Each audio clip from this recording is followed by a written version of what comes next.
ಬಾಗಲಕೋಟೆಯಲ್ಲಿ ನಿನ್ನೆ ತಡರಾತ್ರಿ ಭಾರೀ ಪ್ರಮಾಣದ ಮಳೆಯಾಗಿದೆ.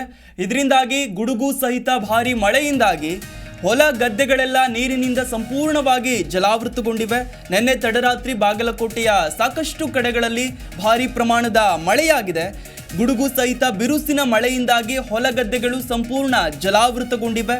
ಅದರಲ್ಲೂ ಜಿಲ್ಲೆಯ ತೆಗ್ಗಿ, ಹೂಲಗೇರಿ, ಕೆರೂರ ಸೇರಿದಂತೆ ಹಲವೆಡೆ ಭಾರೀ ಪ್ರಮಾಣದ ಮಳೆಯಾಗಿದೆ. ನಿನ್ನೆ ತಡರಾತ್ರಿ ಸುರಿದಂತಹ ಮಳೆಗೆ ಸಾಕಷ್ಟು ಕಡೆಗಳಲ್ಲಿ ಅವಾಂತರ ಸೃಷ್ಟಿಯಾಗಿರೋದು ಅಲ್ಲದೆ ಹೊಲ ಗದ್ದೆಗಳೆಲ್ಲ ಸಂಪೂರ್ಣವಾಗಿ ಜಲಾವೃತಗೊಂಡಿವೆ.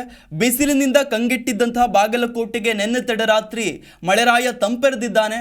ಆದರೂ ಕೂಡ ಕೆಲವು ಕಡೆ ಭಾರೀ ಪ್ರಮಾಣದ ಮಳೆಯಿಂದಾಗಿ ಸಾಕಷ್ಟು ಸಂಕಷ್ಟ ಕೂಡ ಎದುರಾಗಿದೆ. ಹೊಲಗದ್ದೆಗಳು ಸಂಪೂರ್ಣವಾಗಿ ಜಲಾವೃತಗೊಂಡಿವೆ. ಹಾಗೆಯೇ ಕೆರೆ ಕಟ್ಟೆಗಳೆಲ್ಲ ಸಂಪೂರ್ಣ ಜಲಾವೃತಗೊಂಡಿದ್ದು ತುಂಬಿ ಹರಿತಾ ಇವೆ.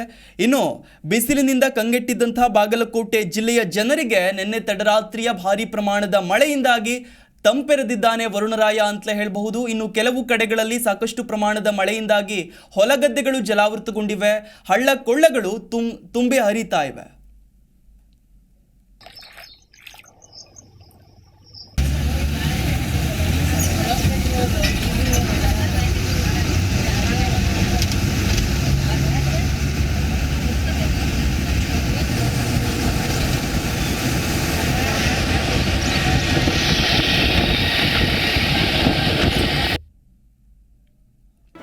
ಜಿ ಕನ್ನಡ ನ್ಯೂಸ್ ಈಗ ನಿಮ್ಮ ಮನೆಯಲ್ಲೇ ನೋಡಿ.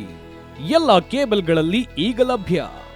ಸನ್ Direct 292, Jio TV 1334, U digital 162, city cable 51, GTPL 17, Abhishek cables 821, rock line telecommunication 51, Shri Basaveshwara number 60, Vinayaka digital number 53, in digital number 896ರಲ್ಲಿ ನಿಮ್ಮಿಸ್ತದ ಜಿ ಕನ್ನಡ ನ್ಯೂಸ್ ನೋಡಿ ಆನಂದಿಸಿ.